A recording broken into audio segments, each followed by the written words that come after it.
Yes, you heard me correctly. Stop saying you're sorry. Where did we learn to preface a question or to preface our perspective or our view on something with first saying, "Oh, I'm sorry. I'm sorry, but I have a question. I'm sorry, but can you repeat that? I'm sorry, what did you say? I'm sorry, but this is my opinion." Where did that come from? And I have, in my years, I have only seen and heard women do that. Where do we get that from? Why do you feel like you have to preface your question or preface what you're going to say as if you're apologizing for your voice? As if you're apologizing for asking a question?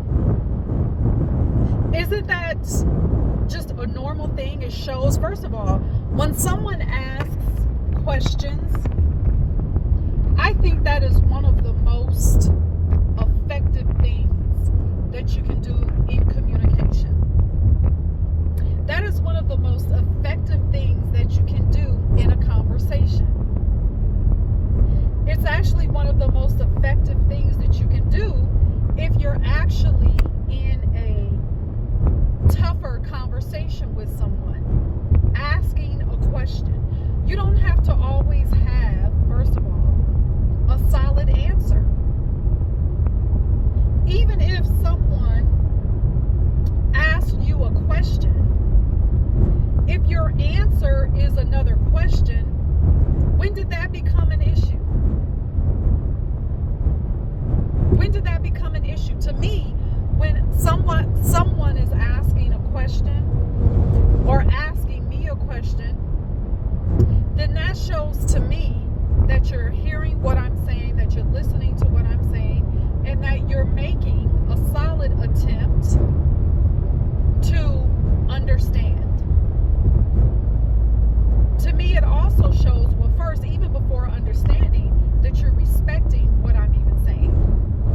Because you're thinking about it long enough to formulate a question. Now, I'm not talking about, because we know the difference between someone being condescending and someone being sarcastic. I especially know sarcasm because I am myself a sarcastic person. Okay? I can be. But stop apologizing. If you have a question, then just have a question.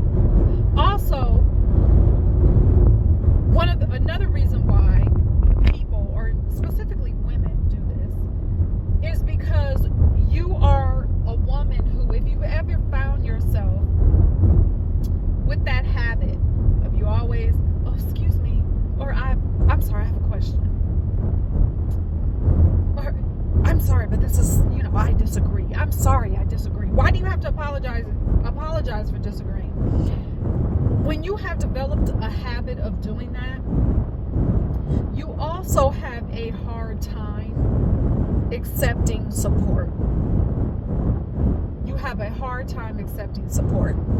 I was working with a client not too long ago, and she is in a situation where she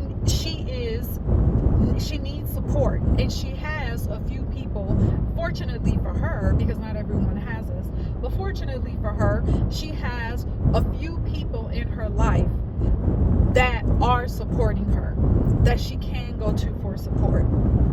And we were coming up with a plan for her to make some changes that are very necessary, and to make the changes quick. And one of the options that she has is to request support from someone in her life. And she cringed. It was on her face, it was in her body language. And I said, "Okay, what is that about? Why are you resisting telling someone that you need support and asking for it? Why are you resisting requesting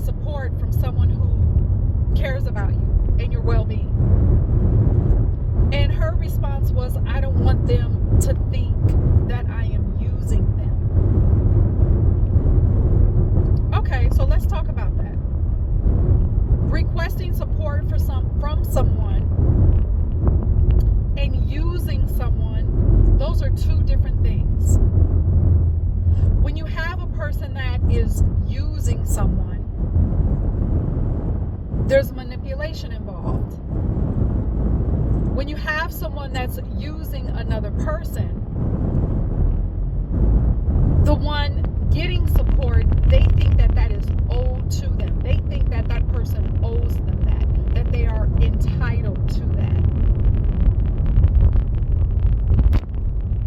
Even in their requesting the support, there's manipulation involved. They approach it with as if the person has an obligation to help them. And that is not my client's approach. And I had to break down, I mean, there's a lot of other things that went into the conversation, but I had to show her the difference between you using someone and just letting someone know, hey, I'm in this situation, this is what I'm doing, this is the skin that I have in the game, this is what I have invested into this. Would you be willing, are you able to assist me in this way? Totally different. And then what was different too, and I'll just add this, is that my client has a gift for this individual, for helping her, to show her appreciation. People that use people, they don't show appreciation of any kind because, again, they don't feel like they have to, because they feel like they are entitled just because they ask. And yes, I know I started talking about how you don't have to preface your question with an apology, and you don't have to question or preface your opinion in a conversation with an I am sorry. It's all related because it's a habit. It's the same concept. When you have a habit that you apply to one thing, you'll take that habit and that concept and apply it to all parts of your life. And one of the main parts is you not being able to request support on any level or even receive support. So stop saying you're sorry. If you have a question, whether it's for support or you just have a question, ask the question. If you want to offer your view on something in a conversation and it's different from everyone else's, or it's different from the person that you're talking to, then just state your view. You don't have to preface it with an apology. And again, I find women do this. I don't think I've ever heard a man do that. So if that's you, if I'm talking to you, lady, and you do that, you need to sit down and work backward and figure out why that is a part of your conversation. Why do you do that? What's going on in your head when you before you say something, you have to apologize for your voice. Stop doing it. Figure out why you do it so you can stop doing it. And take small actions daily to be confident in your question and be confident in what you have to say. All right? All right. So, that has been another episode of Tamil Chronicles, saying the quiet parts out loud with a lot of sarcasm.